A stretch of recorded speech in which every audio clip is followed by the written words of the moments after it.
Hi everyone, I'm Pari. Welcome to Living Your Best Life with Eddie Stone, founder and CEO of Touchstone Essential. Hello, Eddie. Hello, Perry. Great It's to been have a a chance while. to be with you. It has Yes. been too long. I have too much travel and it's been too busy. So I regret we haven't had more time together here on the show. Uh-huh. But it's great today that we have you back here. Glad to be here. Okay, so now just go to the question, right to the questions, okay? This one question from people here from Thailand asking about the ozone generator. Does it really work to cleanse the like vegetables and fruit and, this kind of bacteria and viruses? Yes, it can.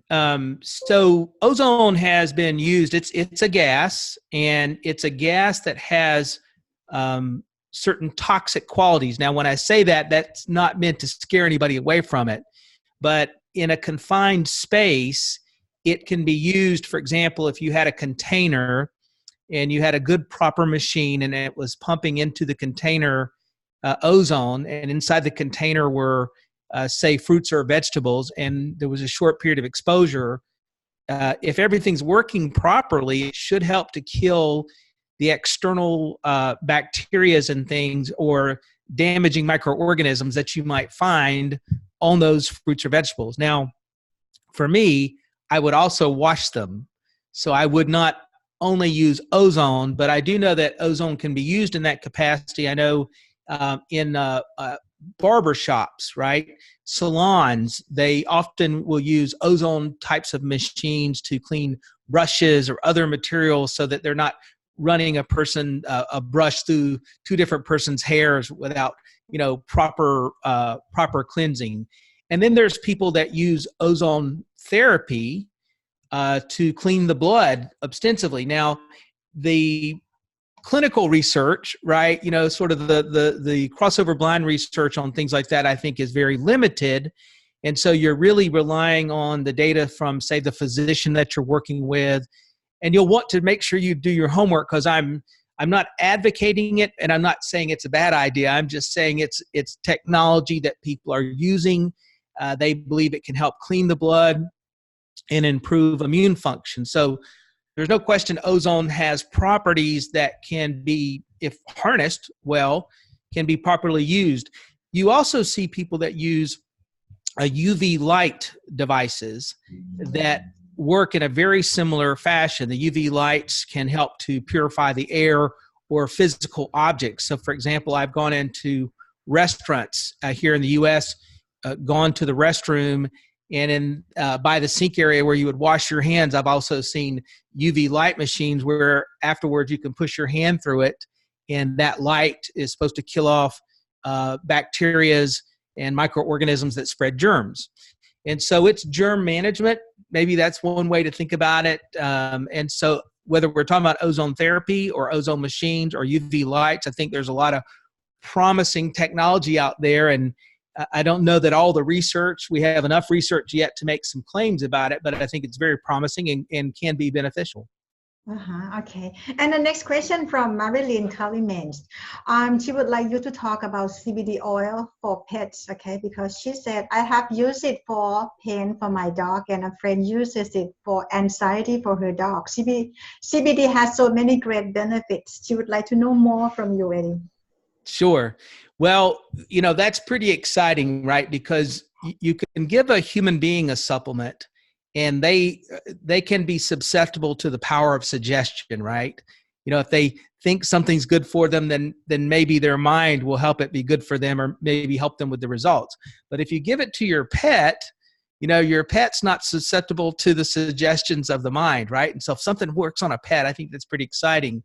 One of my initial sort of excitements about the CBD industry and the CBD business is that it is quite promising what happens with pets. Pets have an endocannabinoid system just like human beings.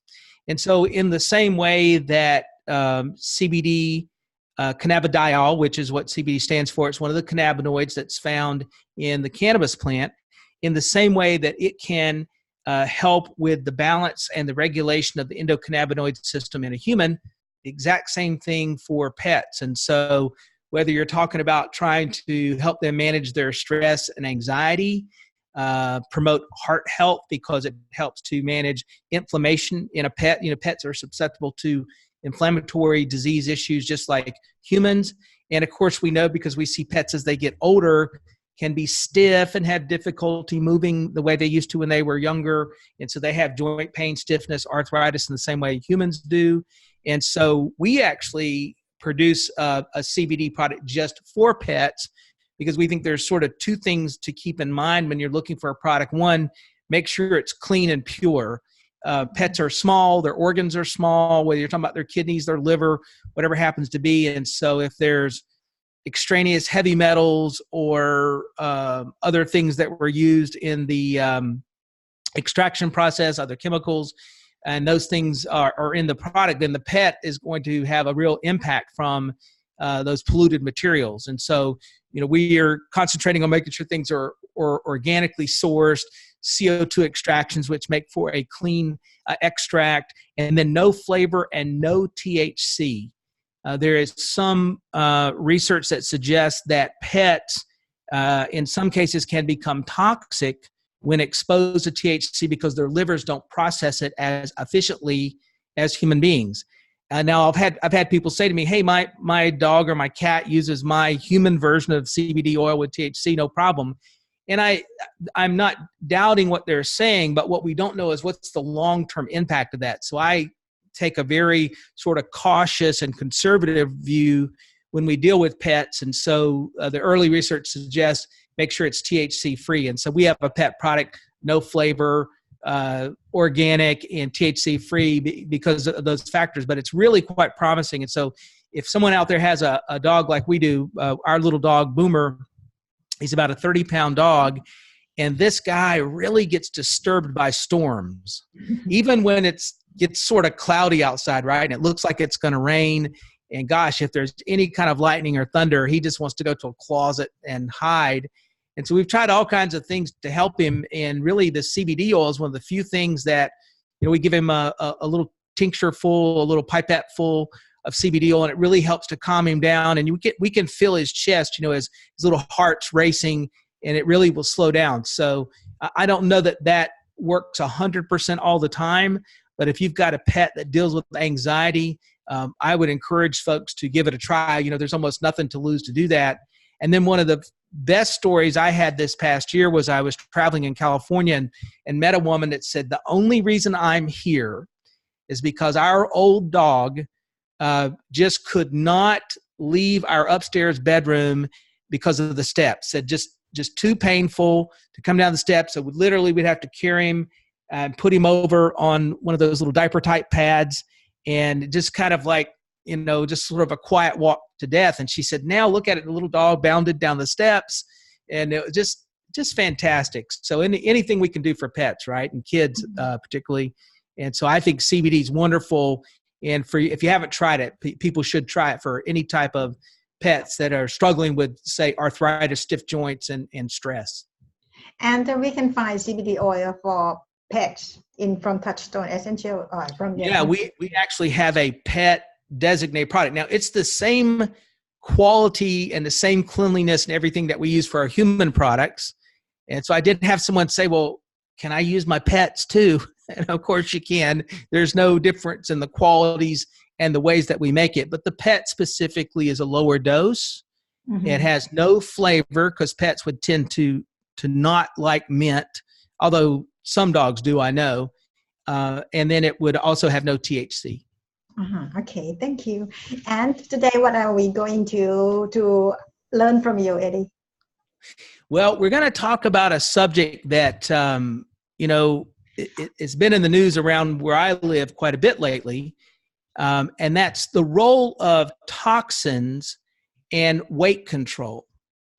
And I bet everybody listening to this call, either personally, this has been their own experience, or they know somebody that does everything right in order to maintain a healthy weight. They really pay attention to their diet. They exercise. They just do everything they're supposed to do, and yet they just have trouble keeping a trim figure. They just feel like, hey, I'm just doing things and I'm heavier than I should be, and I don't understand why. And I mean, people can get to the point where they really get exasperated, right? And they kind of just throw in the towel and say, the heck with it. I'm not even going to try to be healthy anymore. And there's a class of man-made chemicals called obesogens that are really a primary culprit in this situation where a person, let's say, is fat, overweight, and they really shouldn't be, based upon their dietary habits and their lifestyle. And invariably, more and more and more, we're seeing this, right? I mean, we live in this really sort of this modern world that's driven by technology and all of the chemicals and heavy metals and other things that enable that technology, whether we're talking about our smartphones or televisions or even the batteries, right, in electric cars. I mean, we just live in a world where there's a lot of toxins to sort of navigate around, a lot of toxins in the soil and the air and the water. I mean, it's just almost, you almost can't get away from it, right? And so I thought we would talk about, identify first, what are those things to sort of look out for? And then number two, some of the strategies you might use to try to manage how they interact in your life. So when we talk about obesogens, and some would call it obesogenetics, when we talk about that subject, so we're talking about man-made chemicals, and these are chemicals that I refer to as forever chemicals, because they're essentially not going away, right? They're man-made chemicals that we're sort of stuck with for the foreseeable generations to come. And their impact, just to identify specifically what happens, is one, they can have a negative impact on your metabolism. They essentially are a disruptor in the sort of normal metabolistic behavior of, burning through carbohydrates, fats, proteins, basically how you burn calories, right? So it can be disruptive to this process. And so essentially for some individuals, the real detriment here is that it slows their metabolism to a crawl. So now what happens is, most people would say normal activity, most men ought to be able to eat, say, 2,700 to, say, 3,000 calories a day. They have just even sort of normal activities and not gain weight. And for women, that's probably 22 to, say, 2,500 calories a day, normal activity, and not gain weight. But you can find yourself in a situation where you're eating 1,000 calories a day and you're still gaining weight. Mm-hmm. And that's really going to come down to probably what that caloric mix is, and the exposures you have to heavy metals and environmental pollutants. And the other side of this is at the same moment that it's can lower a person's metabolism, right? So they're not burning as many calories. The impact on satiety, which is, sort of the part of the condition where you feel full, well, you can actually feel like no matter how much you eat, you're never full.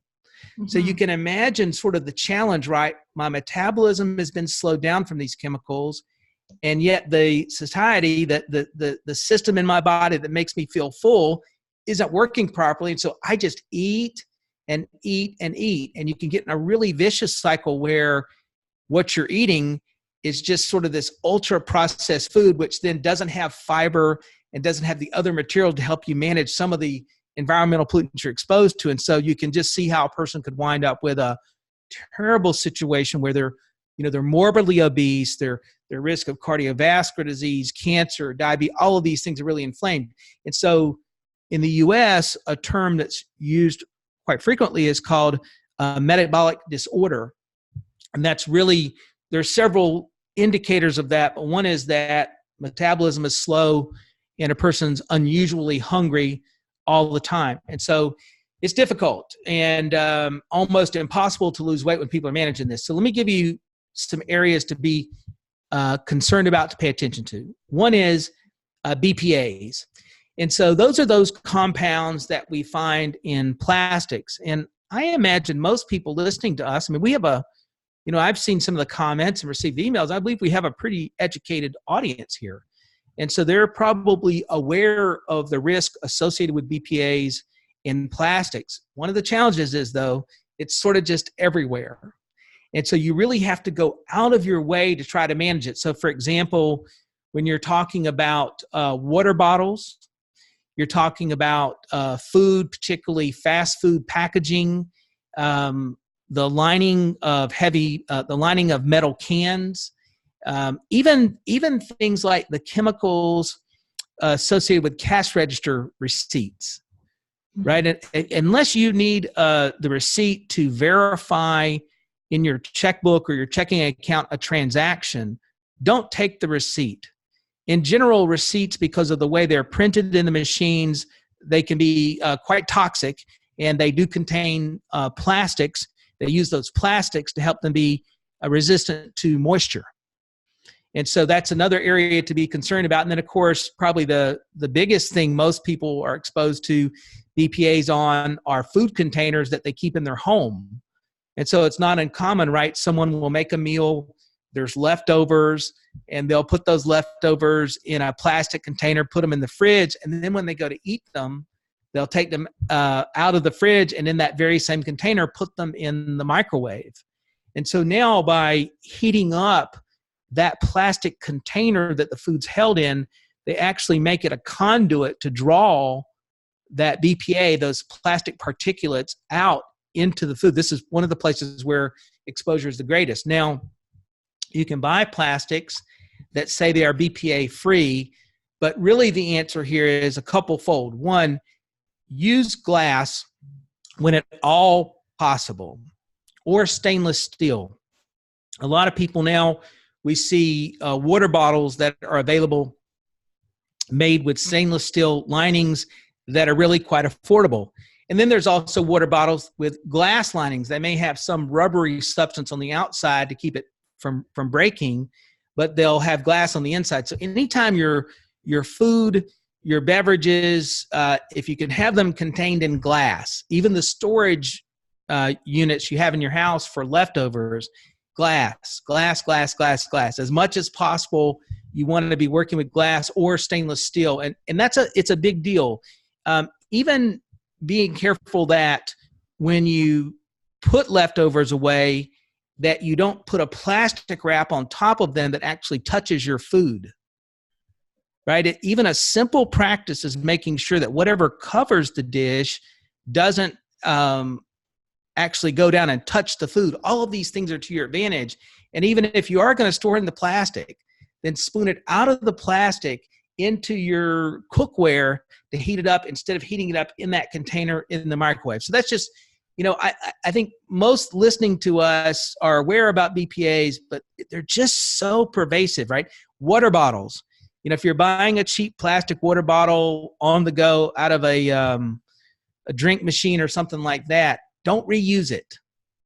And don't leave it in the car and allow the heat in the car while it's got water in it to strike the bottle. As those UV lights go through there, it's just inviting those BPAs into the water. So I realize for most people this is a bit of work, but when you start to consider the impact of BPAs on heart disease, risk of diabetes, and thyroid dysfunction, this is one of those places where the metabolism issues come into play, thyroid dysfunction, even the risk of cancer. And let's go back to the pets for a minute. This isn't just confined to humans. This is also an issue for pets. So that's one, BPA. The second is phthalates. And phthalates are chemical materials that are used in plastics to make them bendable or flexible. And even in vinyl, for example. So anytime you have vinyl, either vinyl coverings for things or like a vinyl record, don't see those as much anymore. Anytime you have a plastic or a vinyl material that's flexible, it's because phthalates have been added to it during the manufacturing process. That's one of the things that phthalates do, which is good in terms of, say, vinyl flooring or something like that, but not good for you in terms of a human being and your exposure to phthalates. And so you got to be careful in looking at the exposure in cosmetics. So if you're buying a moisturizer, for example, which is common with women, right? They're using moisturizers, and that moisturizer is in a bottle, but it's probably in a plastic sleeve inside the bottle. Mm-hmm. And as the pumping action comes up, it's actually sucking the air out of the bottle, and that's where it gets the dispensary of say the cream or the lotion coming out of it. The problem is those phthalates are in that plastic to keep it from being brittle and breaking. And so there's a lot of exposure. Toy products, unfortunately, and now we're talking about young kids, they put everything in their mouth, right? And so they put these flexible plastic toys in their mouth. It's exposure, plastic piping in homes, vinyl flooring, even detergents have phthalates in them. And of course, food packaging. So if I sound like a broken record on ultra-processed food and food packaging, you just got to stay away from it. Neither the food nor the packaging is good for you. So again, phthalates, very detrimental to the function of your metabolism. Even your appetite can be accelerated when you shouldn't be hungry. You're going to seem hungry with exposure and contamination from phthalates. So be careful. Everything you can do to avoid it in your water, food supply, you should. They're just terrible in how they disrupt the hormone function. And then the next one, so BPA, phthalates, flame retardant products.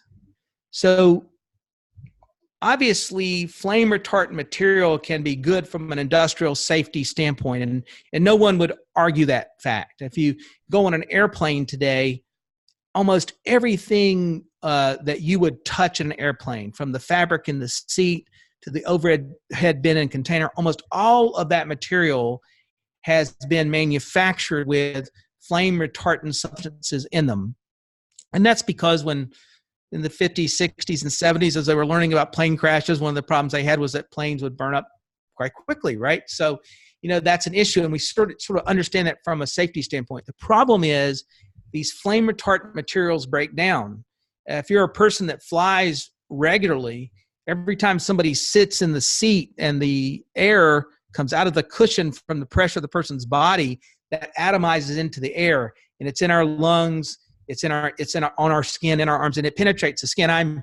I fly a lot. I think I'm a couple million miles on several different airlines, and I'm sure if I had my skin tested on my arms, I probably would be I probably wouldn't burn, right? I've got so much flame retardant material. So it's not a great idea, right? And something to avoid, and I don't know what the answer is from an industrial standpoint, but in the home, you have a choice when you say go and buy furniture, right, to consider, does the upholstery have flame retardant material in it?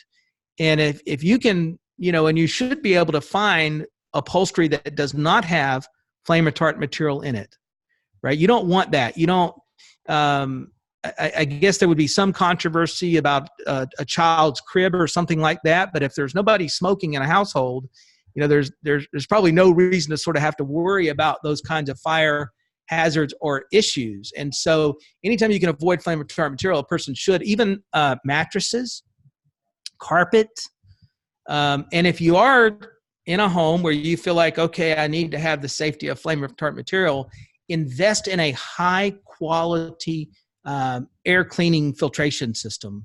So if it's going to be in there, at least find a whole house filter system or a localized unit you can put in a bedroom, so at least the air is being filtered in that regard. Anything you can do to reduce that sort of body burden of what's in the air is beneficial. So because these things get into the dust in the air, they get into the water in the house. I mean, they get everywhere. And then maybe the last thing I'll mention, and you and I have had mentioned this a couple times on show, are the PFASs, and those are the materials that you find in things like Teflon, microwavable materials, and we're learning more and more that these PFAS, unfortunately, when I talk about forever chemicals, they may be the worst of the worst because they don't go away and they get trapped inside our cells and they damage the cell.